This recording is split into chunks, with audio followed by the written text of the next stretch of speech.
Alright traders, in this video I'm going to be going over some advanced order types for CPRO. Now some of you like to scalp, maybe hyper scalp, maybe swing, active day trading perhaps. We're going to go over how this can benefit each one of your strategies, and I think it can. There's a lot of different ways of placing orders. It can get a little confusing. We're going to narrow it down into a really nice, beautiful package. Traders, let's dive into the video.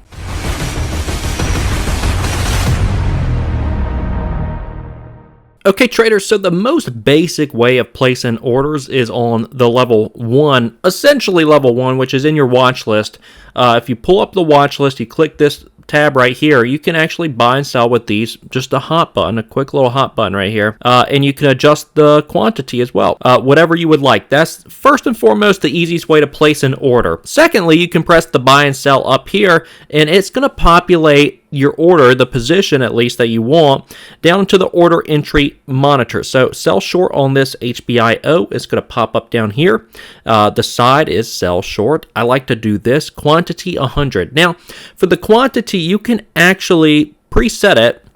If you click the settings wheel, the right side of the order entry panel down here, you can show the settings and set your default quantity. So that way it's going to pop up every single time the default quantity that you want. Now the order types, you can do limit, you can do market, or stop limit. Now the stops are interesting. I normally do stop markets. That way I'm going to get out of it because limits can potentially skip over you if you don't get the exact price you want. We can go more into detail on that. Now if you're trading pre-market after hours, you're going to want to click the duration and make sure that's day plus for plus extended hours. Additionally, there's activation rules that you can add down here to your orders. Essentially what this is saying is at least one of these conditions has to be met in order for this trade to go through, actually to send it to the market. So your order is actually not even going to sit there on the level 2 for other traders to look at, because technically it has to activate via these triggers for it even to get sent to the level 2. So there's certain conditions that you can place, and this activation rule is here. That way you don't have to babysit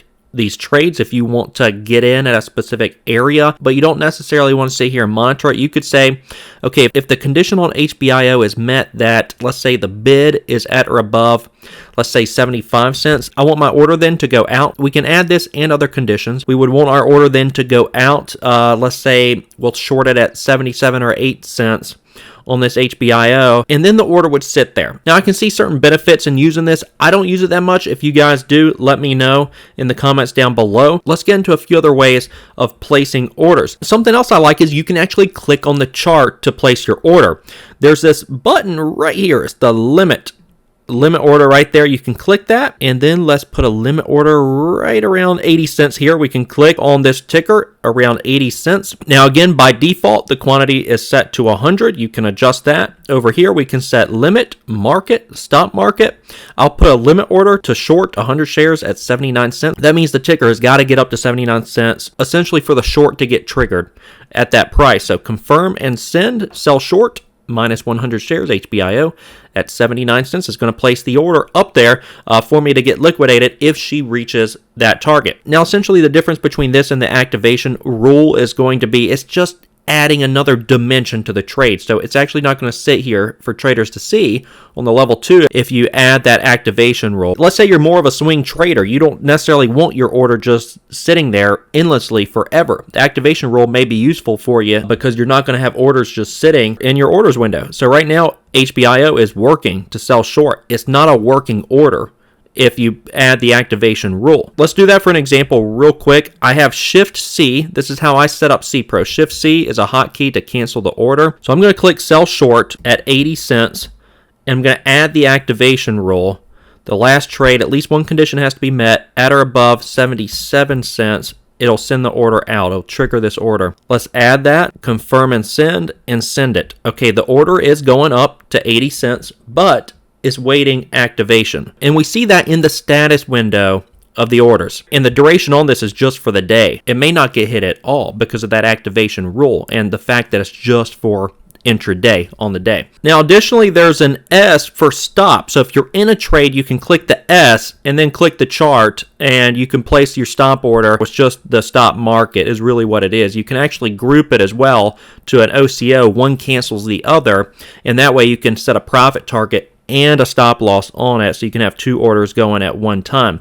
Now, if you're in a trade, I actually just go over to the positions window. I like to right-click the SPY, and I can close with OCO order right there. I like to right-click and close with OCO. Now, let's get into something that I'm sure a lot of you are very interested in, and that is placing orders with the level 2. Now, we go up to market and market depth, and let's link it to red, which is our chart, and then we're going to, by default, get the grayscale level 2. I like to click on this light bulb. It makes it multicolored. I like that. So you can place orders through here as well, through the bid or ask. If you're a scalper, lots of scalpers like to do this. They just like to click the buy and ask side, and then additionally you can see the sizing. I really like this with CPRO. They have a bar for the sizing, so you can go down on the level 2 and kind of get an idea of how much size is on each side of the equation, the buy or ask, maybe to gauge how bullish or bearish the ticker is.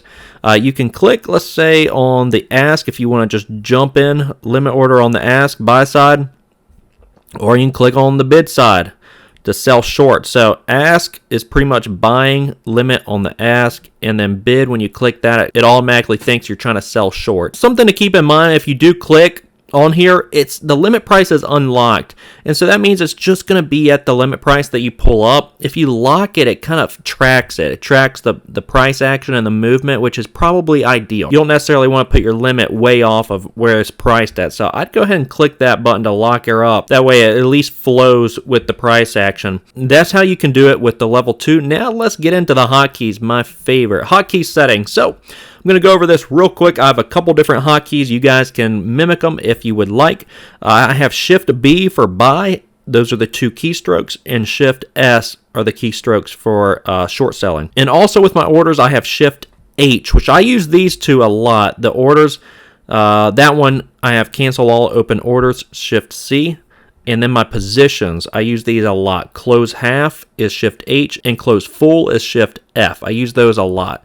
But for trading, you guys notice the lightning there. That makes sure that it's going to execute immediately. You want to get in quick. You don't want to have an order confirmation window pop up. That's what we're filtering out. We're just getting it immediately with the hotkey that's pressed. So let's look at the buy one real quick. We'll modify it.